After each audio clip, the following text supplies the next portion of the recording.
I think her passion was always human rights and political equality and social equality. She was brought up in Superior, Arizona. She went to school in Superior up through the 7th grade. And then her mother and her dad moved the family to Phoenix. I was working at Tempe High as a security, and she was student teaching there. We met in the parking lot because she had driven in, and I went over to talk to her about her driving. She drove in, and I was in her way, so I had to get out of the way. She never backed out of anything. She says, "Oh, well, just why don't you get out of the way?" In '68, I went to work at Phoenix Union High School.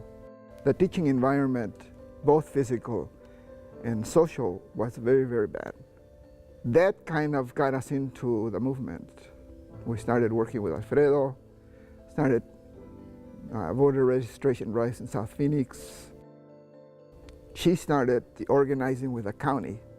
Cecilia was working with a lot of lawyers. At some point she said, you know, these characters aren't any smarter than we are. She decided, you know, I'm going to go to law school, and she did. Well, she was amazing in law school. Cecilia not only was breaking barriers not only as a woman in law school, a Hispanic, a Chicana in law school, but somebody who took it upon herself to get the other Latinos that were there through law school. Basically, she made sure that everybody who came under her wing did well.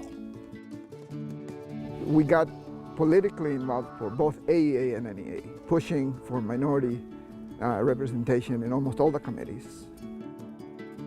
She felt a responsibility to many of the people that she'd grown up with, and she made sure that people who hadn't gotten a fair shake because of her efforts were sure to get one. I met Cecilia some 21 years ago at Phoenix College. She helped many, many people on the campus. And of course, the Latino students, the Chicano students adored her, especially the women, because she was very, very keen into the progress of Latinas. She became an administrator, a leader immediately at Phoenix College, and really put the legal assisting program on the map. There was a group of us that went into a partnership to build environmentally friendly condominiums. And we purchased five acres of land at the foot of South Mountain. We had the land rezoned so that we could build buildings that were together, you know, like condos together. And then my husband got a sabbatical, and we went to Spain for a semester. And when we came back from sabbatical, we had to dissolve the partnership because people decided they didn't want to live together after all. But it was just a fantastic experience. She came off as somebody who knew her mind, knew where she was going, and was absolutely determined to get there. She was a very enchanting and very engaging person who always, always enriched my life. We attended a couple of conferences together.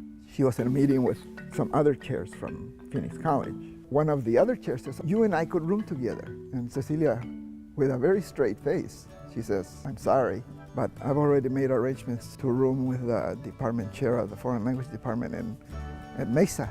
That lady, she looks at her, she looks like, oh, you know. And then one of the other ladies had to tell her, it's her husband. She was quick.